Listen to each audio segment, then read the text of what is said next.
Баршаңызға қайырлы күн, менің каналыма қош келдіңіздер. Қыздар, мен өте керемет дәмді болып шығатын бір торттың рецебін тауып жасап көрген едім. Сол торттың рецебімен сіздермен бөліскім келіп тұр. Торт өте жұмсақ, нәзік, дәмі енді сөз жоқ, өте керемет болып шығады екен. Міндетті түрде жасап көріңіздер. Өзіме дәмі қатты ұнап қалды, сіздерге де ұнайды. Видеоның соңына дейін менімен бірге болыңыздар.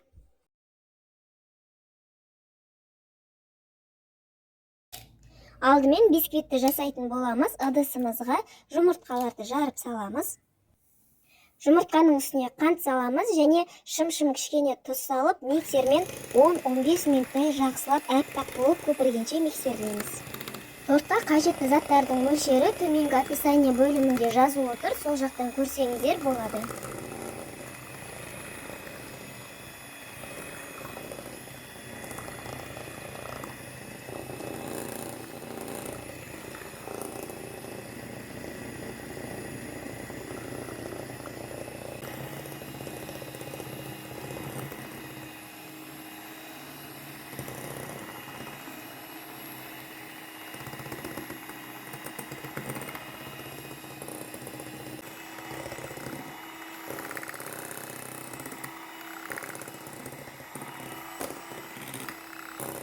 Мінекей жұмыртқа мен қантты таза 15 минуттай миксерледім. Осылай әппақ болып көпіріп шықты. Енді үстіне сүт және бір ас қасықтай сұйық май құйып, осылай силиконды күрекшемен жақсылап араластырамыз.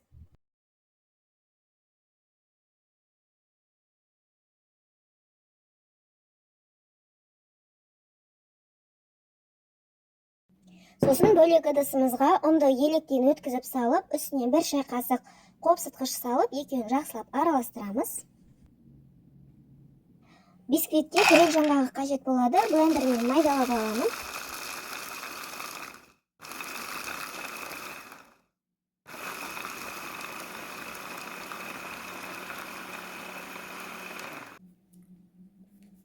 Жаңғақты осылай майдалап аламыз. Егер блендер болмаса, пышақпен майдалап турасаңыздар да болады.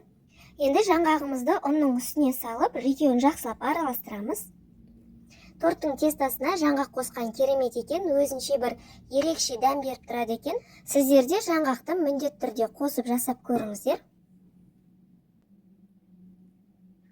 Ұнымызды жұмыртқаның үстіне саламыз. Енді миксермен емес, осы силиконды күрекшемен жоғарыдан төмен қарай, видеода көріп тұрғандағыдай, осылай жақсылап араластырамыз. Міндетті түрде жоғарыдан төмен қарай сілкілеп отырып араластырыңыздар. Себебі қалай болса солай араластырсаңыздар, жұмыртқамыз отырып қалады.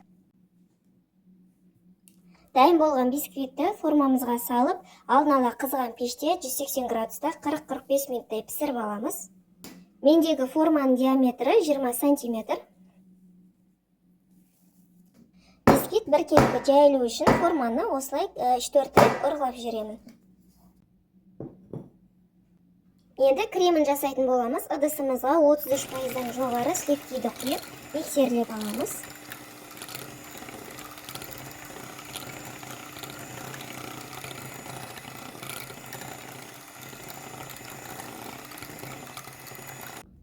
Миксерлеп алған сливкидің үстіне творожный сыр және вареный сгущенканы саламыз. Барлығын жақсылап біркелкі масса болғанша араластырамыз.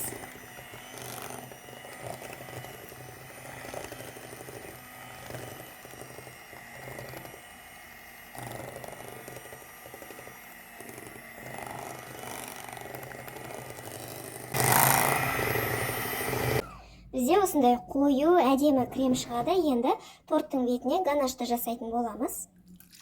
Ыдысқа сүтті құямыз, үстіне сары майды саламыз. Газға баяу отқа сары май ерігенше қойып аламыз. Май еріді, енді осы ыстық сүттің үстіне шоколадымызды салып, 10 минутқа қалдырамыз. Сүт пен сары майдың орнына 150 мл сливкиді қолдансаңыздар да болады. Менде артық сливки болмаған соң, сливкиді осы сүтпен және сары маймен алмастырдым. 10 минутта біздің шоколадымыз осылай толығымен ериді.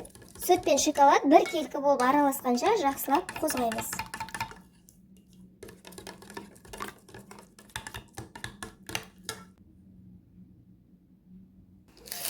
Бисквит пісіп шықты, толығымен бөлме температурасында суытып алдым. Енді формасына босататын боламын. Қараңыздаршы, өте биік, әдем болып көтерілген.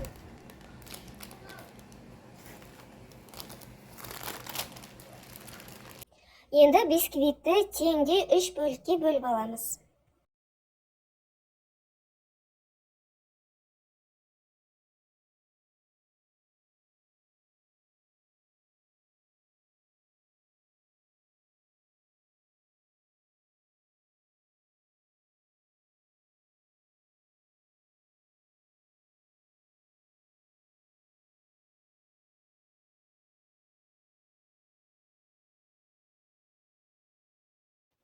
Пропитка жасайтын боламыз. Бір кружка ыстық сүтке бір ас қасық қант ұнтағын салып, барлық коржіктерге жақсылап құйып шығамыз.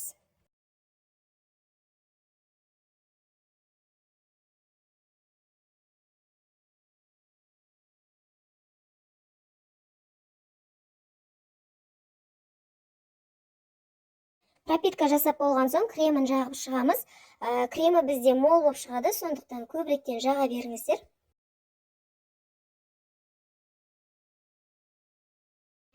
Коржиктарды бірін үстіне бірін қойып, кремдерді әдемілеп бір келкетіп жағып шығамыз.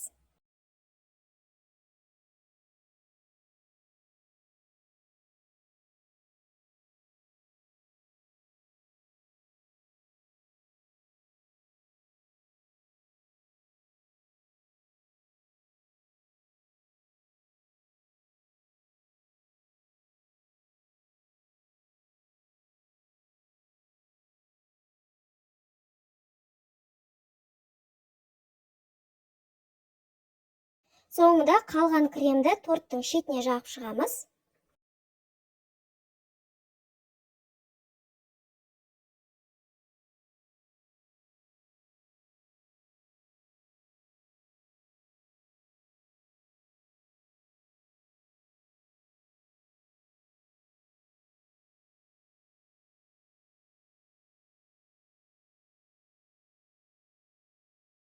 Соңында торттың бетіне ганашты құйып, бір келкі етіп, тегістеп, әдемілеп шығамыз.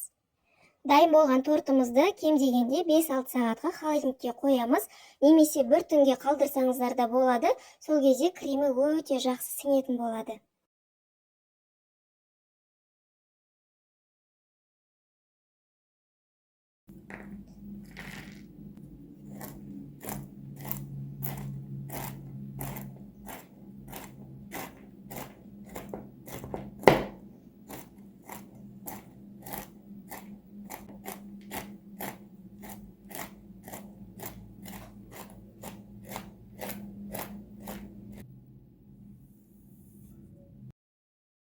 Мен тортты холодильникке бір түнге қойып алдым.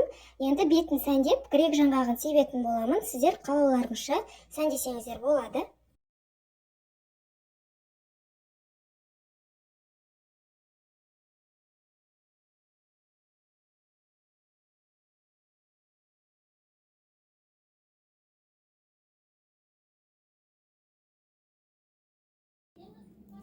Осымен біздің ореховый тортымыз дайын. Қазір сіздерге кесіп көрсетемін.